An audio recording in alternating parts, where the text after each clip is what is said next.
Here we are at Celestial Memorial Gardens.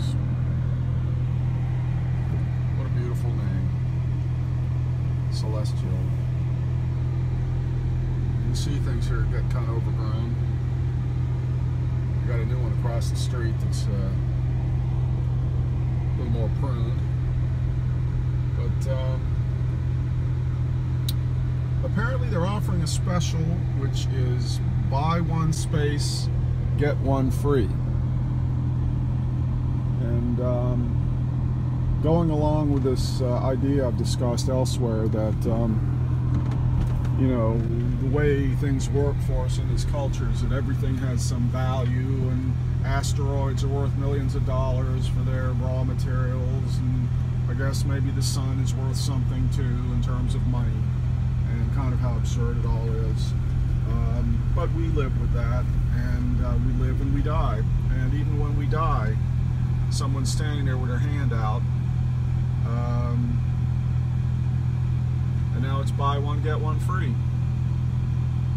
And you know, when you see buy one, get one free, it's usually BOGO, B-O-G-O, which is buy one, get one.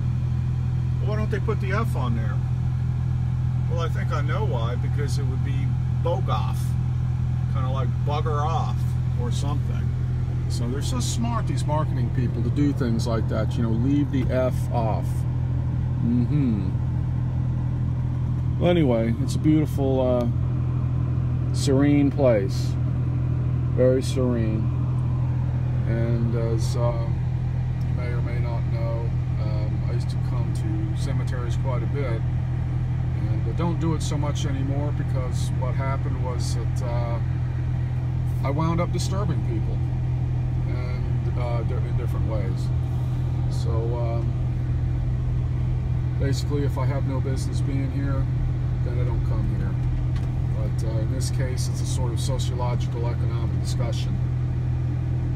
So anyway, there's the new side. There's the Walmart side. You know, while I'm at it talking about gravestones and things like that, a few years ago I had an idea for a story, and it would be called Moose Lodge Supermen. It could be a comic series, comic title. And basically what happens is there's a Moose Lodge, and they're having an event at the Moose Lodge. It's a fundraiser, and so they're having barbecue and things like that, and all the money's, you know, in a, I don't know, a poker bingo thing or something, you know, it's all in a pot. And they're supposed to all pop their balloons that they've been given at the door. And when they pop the balloons, the winning number is inside one of the balloons. So everyone pops their balloons, but unbeknownst to them, the balloons have been filled with a kind of knockout gas. So everybody gets knocked out, and these criminal types come in with gas masks, and they take all the money and they take off. So when the people come back, wake up again, and I did forget a little detail here. Basically, the fundraiser, everyone was supposed to dress up as a superhero.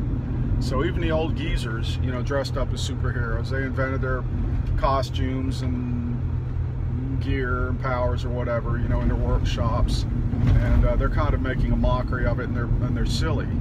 So anyways, they're already dressed up. They got their shit on, they got their capes or masks or whatever, and so they take off to try to find these criminals. And that is the birth of Moose Lodge Supermen.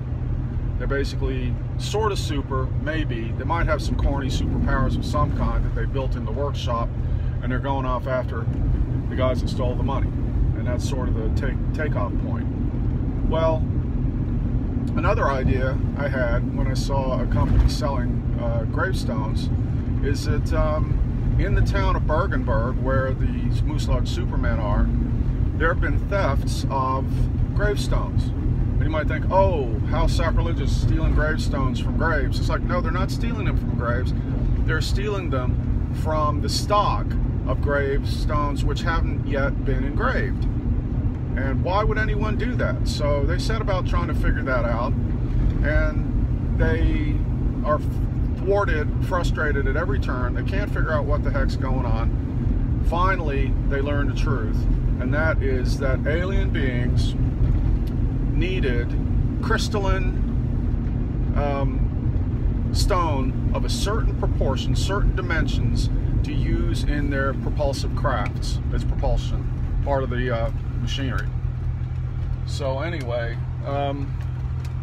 they figured that out, and it's like, wow, that's a mind blower. But you know, granite, silica, not silica, the other one, oh, it'll come to me, is a big part of the Earth's crust. It's like 2/3 of the Earth's crust. Yeah, it's, I think silica. We use it in our computer chips and things like that.